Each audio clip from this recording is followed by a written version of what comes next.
question. The mutation of the virus, in fact, is a natural sequence. Okay, so your body will fight off the virus that you receive, and the virus will try and survive. So it will try and change so that it is not destroyed.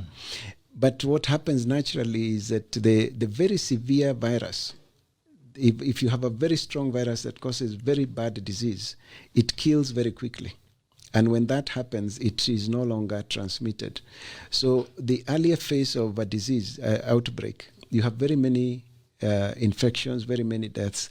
But as the virus starts mutating, what happens is that you have the more transmissible virus, but less virulent, that tends to survive.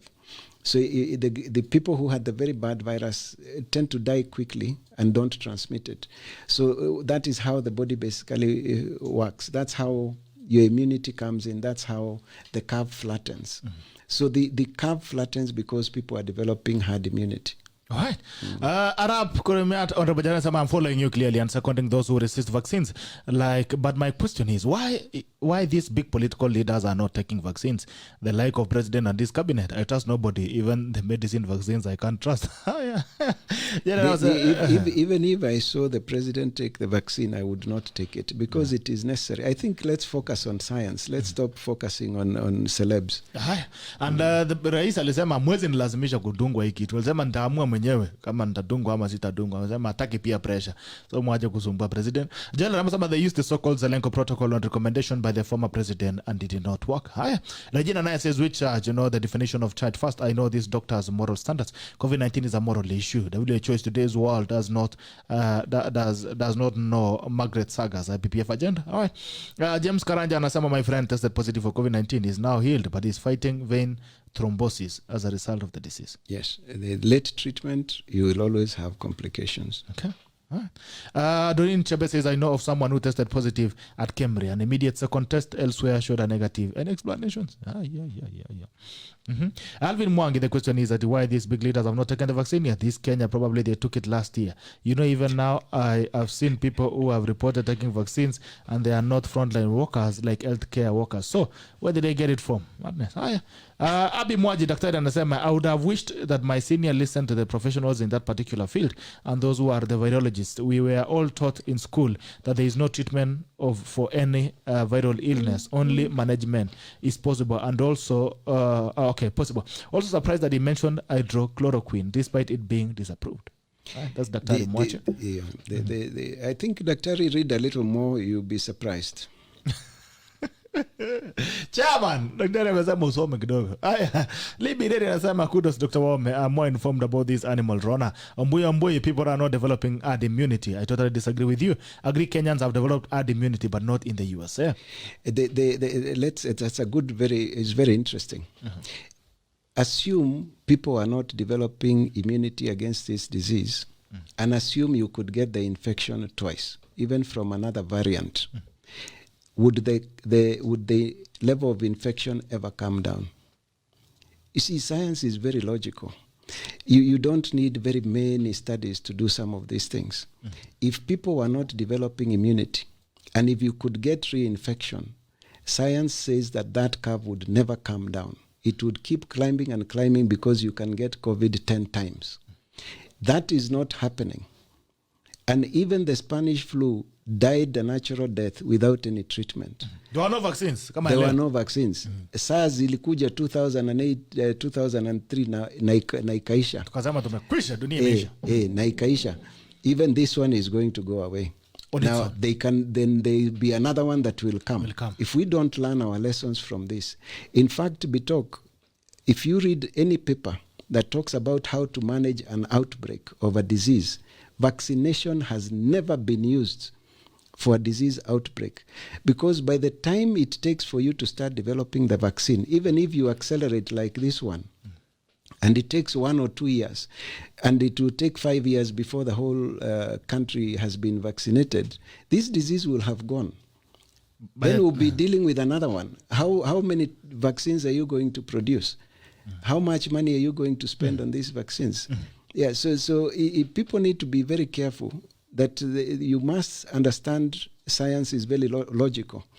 The only reason outbreak curves flatten is because people develop immunity. Yes. That is what happens. All right. George Fagan said the whole COVID thing was a big business because instead of working on a treatment, they decided to do a vaccine because that's where the money is. Just for okay, says Dr. WAHOME, our gynecologist for the past 8 years. Now that you have a solution towards COVID treatment, expect longer queues and massive clinics, and also expect more commissions. Hii mwaka nitamoka. Wewe niliwaambia msicheza na mimi hii mwaka. Ile kufunga nimefunga kwa milima WAHOME. Let it be clear that I am a gynecologist. Even the patients I'm treating patients who are pregnant. So please go to your physician and demand treatment. Go to your local doctor and demand treatment. We don't have enough space to take care of the whole country, and we have to save lives. So go to your doctor, tell him you have had this, show him our document, and ask him why he's not giving you medicine. And if he won't give you medicine, ask him to give you a similar document explaining why medicine they cannot should not give be it to given. you. Yes. Haya. So what you do is that tafuteni sasa wewe tafuta regime, daktari ataona regime hapo, regime kwa in that letter they'll give you the treatment regime that they are proposing. Amesema anatibu watu kwa na mimba. So wanaume poleni kidogo, labda muone vile mtaleta mimba muende kutibiwa na Dr. WAHOME. Jaja Fake anasema they need the movement restrictions that curfew would prevent us from having herd immunity. Haya. So tuzunguke mpaka tupone. But anyway, hata nimeona matatu wanabeba full na bado hatujaanguka. They said people drop them. Dennis Kisiora anasema people like Daktari, their voices are always silenced. I hope they don't silence you. Kanyaro anasema if Google, YouTube, FB, Twitter and mainstream media covers up any talk of treatment, why do you think government of Kenya will listen to the doctor? Ndio maana serikali iko hivyo. Masikio ya serikali ni mzito kidogo. Nategemea unaongea kutoka wapi. Kama kuna kitu kwa bahasha.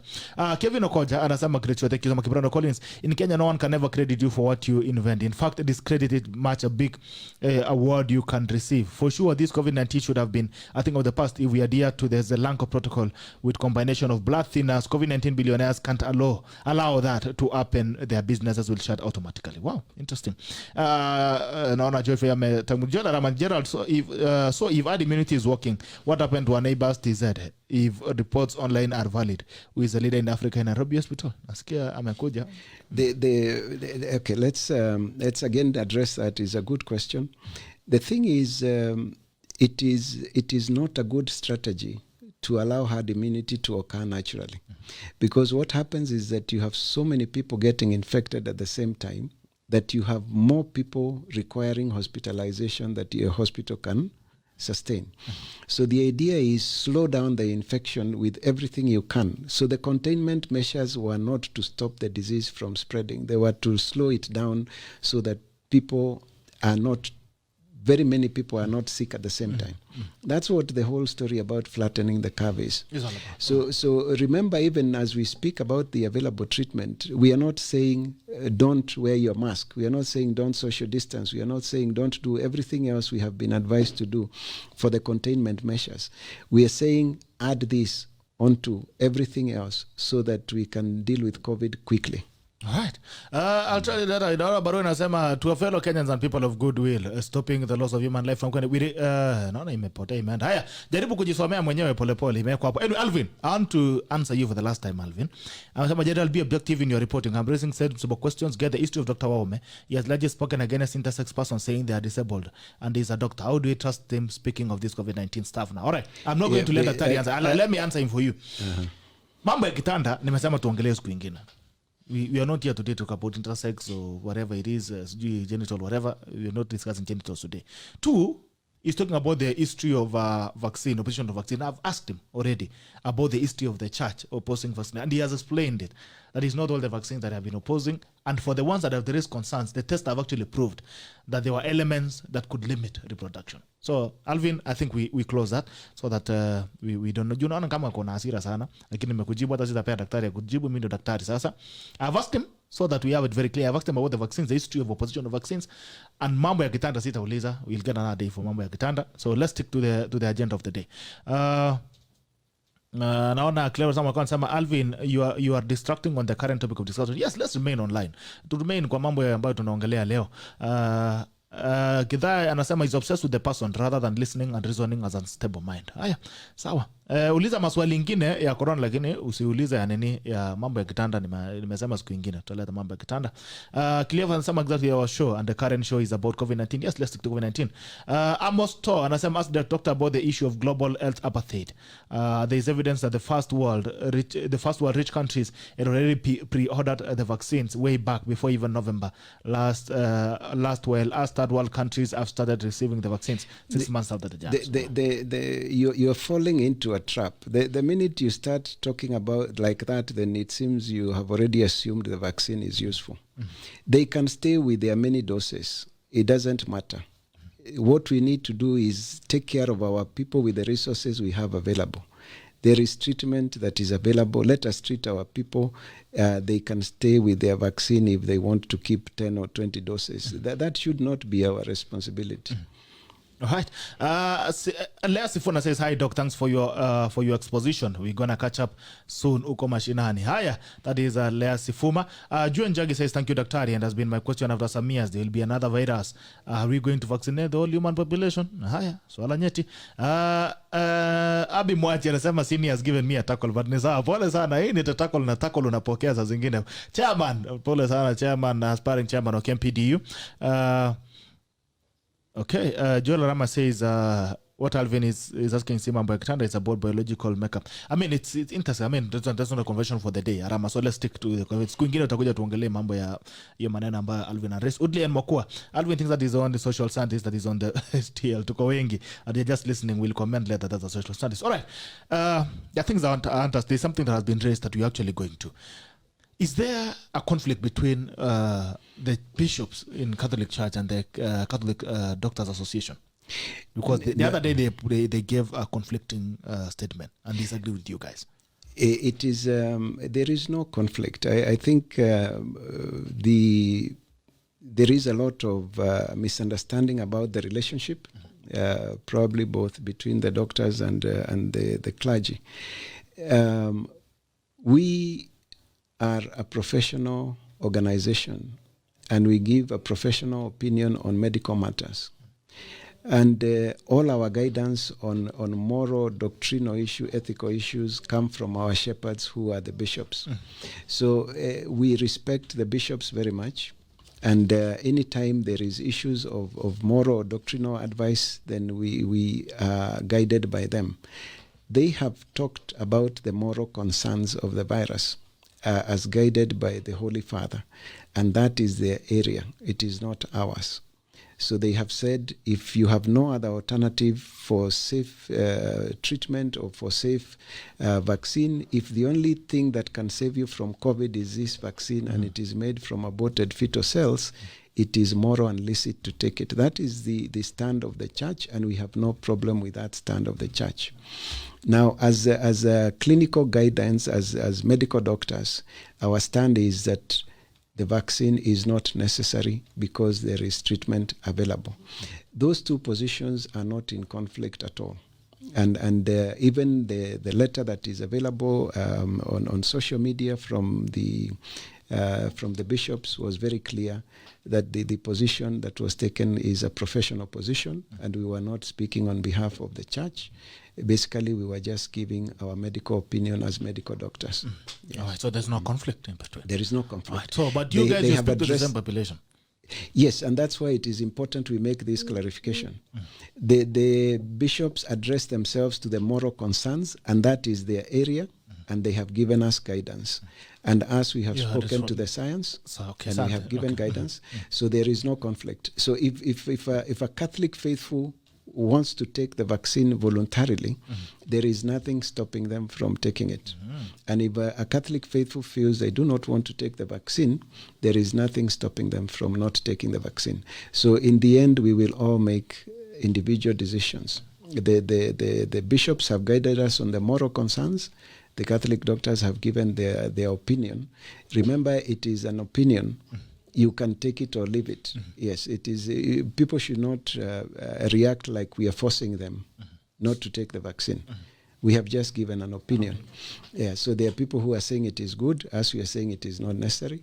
you make up your mind, read the science, then make a decision. And then because that decision will be informed, you take full responsibility for your choice. For the consequences Yes. that happened.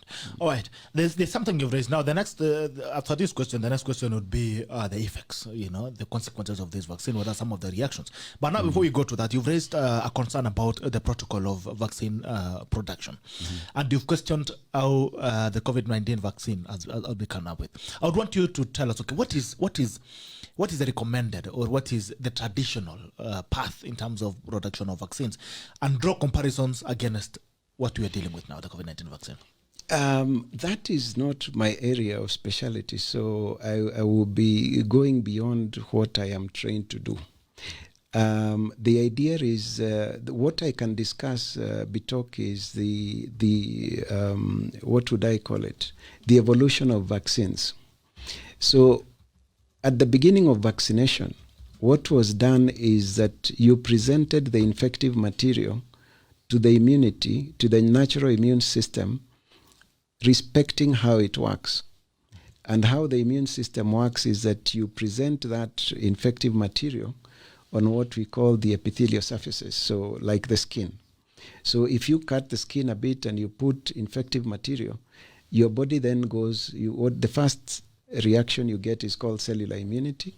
So your body fights that off, but then it studies whatever this infective material is and produces a second level of immunity that is called antibody immunity. So cellular immunity develops first, then cellular, the humoral, what we call antibody immunity, is second. So that is how the smallpox vaccine was made. So the smallpox was killing people. They discovered that cowpox, which is very similar to chickenpox, could actually give you immunity that cross-reacted, that protected you against smallpox. So that one respected the natural immune system. It was put on your skin. They would make little cuts and place it on the skin. The BCG injection that we use for TB is also given the same way. You inject it into the skin so that the body reacts naturally. The polio, the oral polio, again respected that because you take it through the mouth. It is a weakened virus, so it goes through the natural system, and your body is able to react and develop immunity. What changed a lot in vaccine medicine is when we started injecting the infective material beyond the skin into the muscle, because now that tended to stimulate more of the antibody response than the cellular response. So that is what has brought a lot of things, because now the injections will come with other things that you call excipients. There will be what you use to produce the vaccine. There will be aluminium or something else that will help the vaccine to be more effective. And all these things have their own concerns. Now, where we have reached with these new vaccines, so the COVID-19 vaccine, with the AstraZeneca one, is basically a virus that is found in monkeys. It's called an adenovirus. You take it and genetically modify it, and you put in it the genetic material that helps to produce the spike proteins in the COVID virus, the SARS-CoV-2. And therefore, you have this adenovirus that produces the same spikes as COVID-19. So you have a genetically modified organism, a genetically modified virus, and this is what is being injected into people to stimulate immunity. So now we have reached a point where we are manufacturing the virus in the lab and using it to stimulate immunity. When you come to the Pfizer and the Moderna vaccines, then you have a 100% artificial virus. The messenger RNA in it is created in the lab. The capsule that covers it is created in the lab. And now you have created a vaccine in the laboratory that is being injected into people. So that evolution of vaccination has gone to such a point that it is no longer respecting the natural immune system. And it is very important for us as doctors and clinicians to pull back a little and start looking at what is going on and ask ourselves whether we have lost the logic of vaccination. Yes. So that is what I can say. Now, how the vaccines are made and all those things, those are not up to me. But what I know for sure is that once the vaccine is ready, I go to the science and I say, you have produced a vaccine, give me the papers that show how it works, and I study that paper and I understand it. Then I ask you, where is the paper that shows it works? Okay, I look at that paper and I understand it. Then I ask, where are your safety papers? Where did you do your animal studies? What were they like? How did you conduct the study itself? Who did you give placebo? What was the placebo? And I look at those and I understand it. If I am satisfied as a scientist that the work you have done is good, then I recommend the vaccine to my patient. If I am not satisfied that you have provided me with sufficient data to make a scientific deduction, then I tell you I will not give that vaccine until you produce better material. So that is how we are supposed to behave as doctors. It is not enough for social media and politicians to tell you a vaccine is safe. It is not enough for WHO to tell you a vaccine is safe, or FDA or CDC in America. Let them give us those papers they have used to determine that it is actually working and safe, and allow us as scientists to interrogate the papers and come to a logical conclusion ourselves. Yeah. There has been an argument about, how long before you use vaccine on human beings. I was in the time because of what we had shared yesterday, the poster, and I went somewhere. Yes. And we're having an argument. And some guys were saying that, okay, ordinarily it takes even almost 20 years to develop a vaccine and to have it ready and approved for human consumption. Yes. And the argument was, why has it taken a very short time, less than a year, to roll out the COVID vaccines on human beings? The thing is that a lot has changed in the technology. Now it is possible for science to quickly look at the virus, analyze it, and understand its DNA. It is very quick for science to be able to tell what part of the virus is creating what proteins on the virus. And since you have this, like the adenovirus we are talking about, those viruses are already ready. The chimpanzee viruses that are used are already ready. So you can take this, and it is patented. So you just buy it from whoever is producing it, and you can put in genetic material of whatever it is you're doing. So it is the technology that they're using that has assisted them to produce the vaccine very quickly. But the vaccines make a lot of sense when you have a disease that is killing many people and that is endemic. We call it endemic. So you first get the epidemic, this big spike, and then there are some diseases that continuously, are continuously present in the population for a long time. Those ones are the ones that make a lot of sense to produce vaccines against, because they are there for so many years. You have enough time to study all this and actually intervene. That's how smallpox was. Okay, but for these quick outbreaks that happen, and in 1-2 years they're already dying down, usually the costs of of producing and testing the vaccines does not match what you need on the ground. So let us address the issue about why we think the vaccine is not necessary. So other than the fact that there is treatment available, it is also important for us to look at whether the disease. So the vaccine has been approved for emergency use because of the number of people who are dying from COVID-19. So it's an emergency because so many people are dying.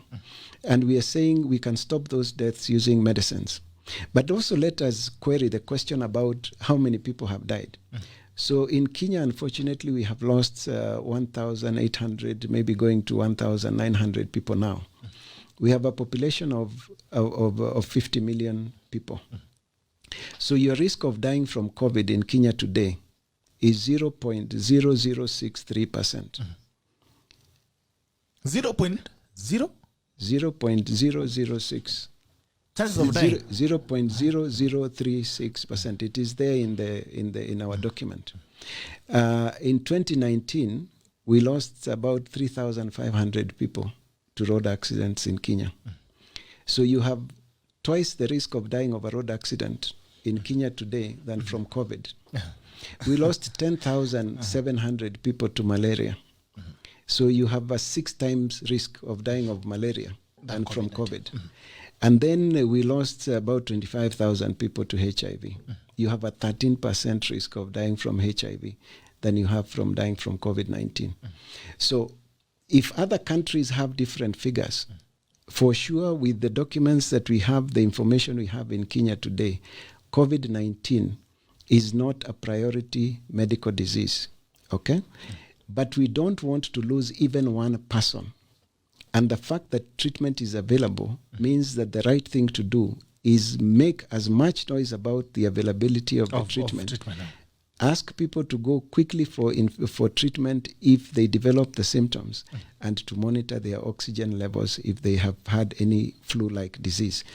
And we will be able to save lives. So if the vaccine was registered for emergency use because many people are dying, that argument doesn't hold true for Kenya. And we can stop deaths even without the vaccine. So FDA has approved this vaccine for emergency use. The other thing they have said is because it's for emergency use, the manufacturer cannot be held responsible for any complications that occur. And they've already given you a consent letter to sign. And you must sign a consent letter before. Okay? We are in the middle of the world's largest medical experiment. It is now that they are collecting data on safety, is now they are collecting data on other things. That data is being analyzed as we speak today. So you taking this vaccine basically means you have enrolled in an experiment. As a so guinea pig. You have two choices. You have, would you rather take, you see, even if you look at it from a country level, if only 10% of the people are getting the disease, and we have 50 million people in Kenya, then you're saying only 5 million people will be at risk of developing symptoms, okay? Now, 25%, about 58% of the Kenyan population is below the age of 24. The people who are younger are not getting a severe disease as the people who are older. So you can remove another 50% and you're left with 2.5 million people who are at risk. Last year, Kemri had demonstrated that 50% of Kenyans have developed herd immunity. So remove another 50% and you're left with 1.25 million people who are at risk. If you multiply that by 5,000, it comes to about 6-point-something billion. If you were to provide medicine for everybody who is at risk of COVID-19 today. From the data we have from the presentation by the government, the leader of the COVID team, he said that for the first phase, we need 30 billion Kenya shillings. Gavi, which is funded by Bill Gates, among others, was going to give 20 billion. And the Kenya government was to contribute 14 billion. And that money was not going to vaccinate the whole country. Wow. Okay? So you're saying of the 14 billion that the Kenya government is being asked to contribute, half of that, 6 billion, would be enough to offer Kenyans treatment. So even when you come to what you would call cost effectiveness, and you look at the vaccine, the cost of vaccine versus cost of treatment, it doesn't make sense even for our economy to spend that kind of money on a vaccine. For a vaccine. That already tells you we are not guaranteeing you that it's to stop you from. Yes, and you see, we are going into a political area now. We have BBI coming up. There will be all sorts of meetings and plays with politicians going around the country. The sooner we make it safe for our people by making sure they understand there is treatment, the better for everyone, because we are able to reduce risk. Because the politicians have not been following these protocols of social distancing and things. Yes. But if there is treatment available, it means if everybody knew about it now before the political heat becomes very hot, the thing is that we will save very many lives. And we can already see that the infection rates are going up. It doesn't matter how high the infection rates go up, so long as we don't lose Kenyans. All right. Yes. All right. Another question is, there seems to be a very close relationship between COVID numbers and COVID waves and presidential addresses on curfews and protocols. we've been having a reduction in numbers in the past months. A drastic reduction in COVID-19 infections. And again, the other day, you're almost getting to March where you're supposed to be reanalyzing and reviewing the COVID-19 protocols. And suddenly we have 600 cases. How do you explain the waves that keeps going up and down? Okay, so two questions there in one, but the waves, let's discuss the waves first. When you put containment measures, what happens is that you slow down the spread of the disease. And what will happen is that curve will start declining. And as it declines, you open up something else in the containment measures. Naturally, we expect an increase. Okay, so the number of cases will go up. Then you hold that containment measure and numbers go down. And then when you release another group of people into the market, then you get another wave. So these are not waves. They are just modification of the flattened curve, and they are being modified as you relax them. But there is also another element about the PCR test that we are using. The PCR test depends on cycles. How many times you run the cycles will give you the sensitivity of the test. Okay, so if you do not standardize the number of cycles you're doing, say for example, just for the sake of argument, assume you're doing 25 cycles. Okay, you pick up a certain amount of infections. If you increase those cycles to 40, for instance, the sensitivity of the test goes up, and you can pick up more tests. So for us to answer that question scientifically, we need to find out from the people who are running the tests whether they are holding constant the number of cycles that they are running. But like I said, for me as a doctor, even if the infection rate goes up, but the deaths don't go up, then we are still winning the war, because it is the people who we don't want people to die. Yes. So the intention is to manage the deaths, not the disease. You manage the disease so that you manage the deaths. The death, all right. Okay, that's a very good statement. Now, the effects. What are some of the consequences you will expect from taking the vaccine? I will not go into that talk, because as far as I'm concerned, we don't need the vaccine. The people who should ask those questions are the people who are willing to take the vaccine. So if you're out there and you're willing to take the vaccine, kindly ask for a full document of the kind of side effects you should expect.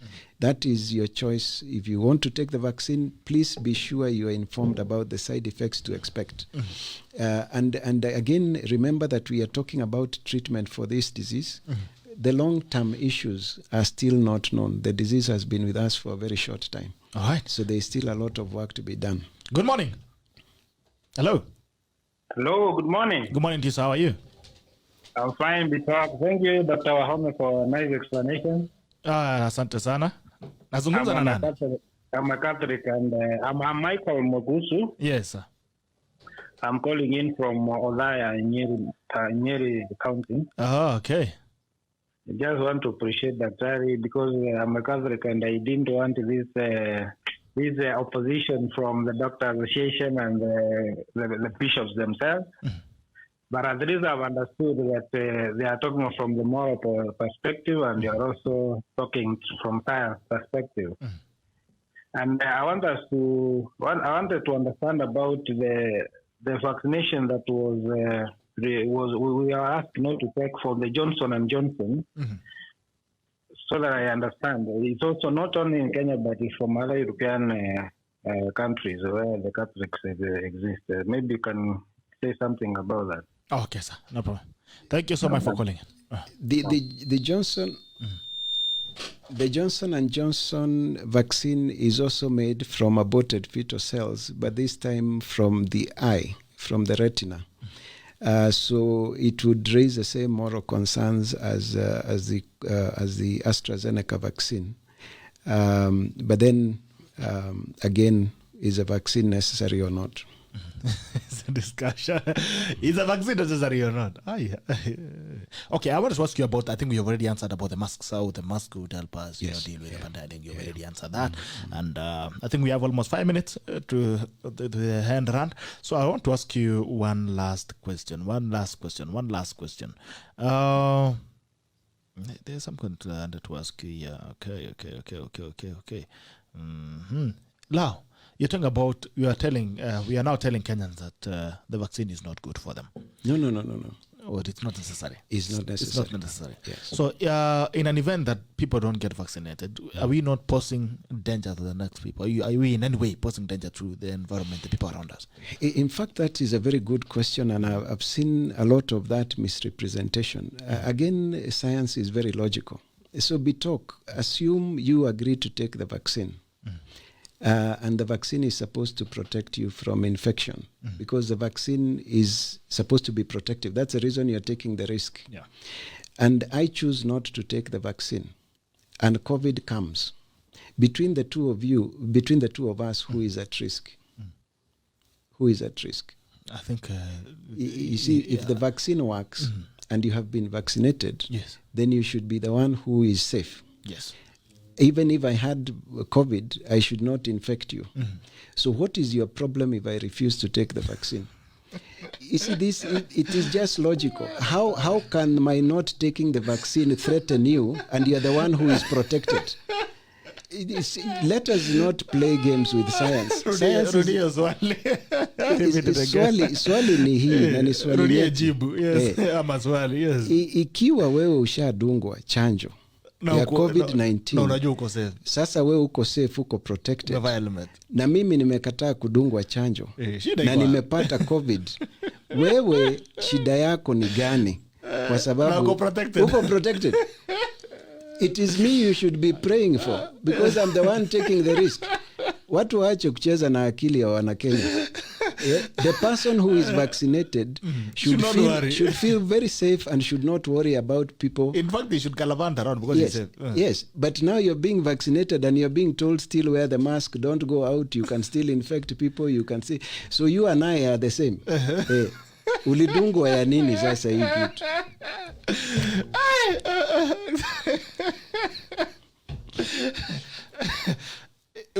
Kitu unadungwa alafu naambiwa tena uvae mask na usiende social distance. You can still spread the disease, you can still get infected. Yes. So still wear your mask, still social distance, na tunapewa ati ndio turudi normal. The other option is let us treat people who are sick. So we wear our masks, we treat people who are sick. As we reduce the infection, we start reducing these things. And yes, as we get immunity. Yes. Tunaanza kuacha social distancing, tunaanza kusalimiana na mkono. Kidogo namna hii matatu inabeba full capacity, lakini tumevaa mask. Kidogo tunakubaliwa tuache kuvaa mask kama tuko nje. You know, slowly, we can actually go back to normal if we keep the death rates down. Yes. Lakini hata mkidungwa hiyo chanjo bado mtavaa mask na bado mtaendelea social distancing, na utahitaji certificate ya vaccine ndio uweze kusafiri sijui kwenda wapi. Kipande system. Daktari, I'll want to take your last remarks, your last comments on everything you've discussed. Yes, I think the last remarks from me would be very simple. Ladies and gentlemen out there, there is treatment, effective treatment for COVID-19. Let us not lose any more lives. If you develop flu-like symptoms, go to your doctor, ask about the Zelenko protocol, ask about ivermectin, and tell them that you're willing to take the medication, and they prescribe it for you. In the next 7 to 10 days, make sure you monitor your oxygen levels. So that if you are in the small group that develops complications, if your oxygen saturation level drops below 90, run to hospital, get admitted. There is medication that we can give you in hospital. So long as you present early, there is a very good chance of surviving. Number 2, we do not need the vaccine because there is treatment that is effective. And number 3, if the vaccine works, then those who are vaccinated will not be threatened by those who refuse to be vaccinated. And the last one, it is very important that you do not allow your medical history to be used to allow you to access services or to travel. The day we agree that we will walk around with a certificate saying you have been vaccinated so that you can access services, we will have just put a long rope around our necks and hanged ourselves. Thank you. All right. Asante sana Daktari. Thank you so much for coming. It has been a very enlightening discussion that we've had with Kenyans. And, it's all left to time. left to the Kenyans to decide. If you want to take a vaccine, all the very best. But I would want to see someone who has taken. If you have taken a vaccine, please send me the consent letter that you are given. I would want to read it and really get to understand and approve and disapprove. But we appreciate your time. We really appreciate the tacklers who have been here. Appreciate if I didn't get to read your comments. I really apologize because I think we've had a lot of comments this morning. But I'm pretty sure that we've answered most of the questions that the tacklers would want answered. So we appreciate you. Thank you so much for always tuning in. Thank you for making the tackle your favorite or your number one breakfast show. Thank you so much for always watching in, and we hope to continue having the discussions. If there's any more questions that you'd want to ask, still send it to us so that we can forward to Daktari. Alafu tutaangalia itakuwaje. We'll want to have Daktari again soon on other topics. I think Daktari, can we be having weekly shows on health? Daktari, be making time. The tacklers we really appreciate. Thank you so much for those making time to watch the show. I hope to see you again tomorrow on Thursday, the Diaspora Edition. Kina Arama, kina Umbui, watu wa America, kana wameleta shida watu wa Australia. I'll see you again tomorrow. Until then, take care and be good. This is the tackle, and the tackle ends now. Bye bye. Love you.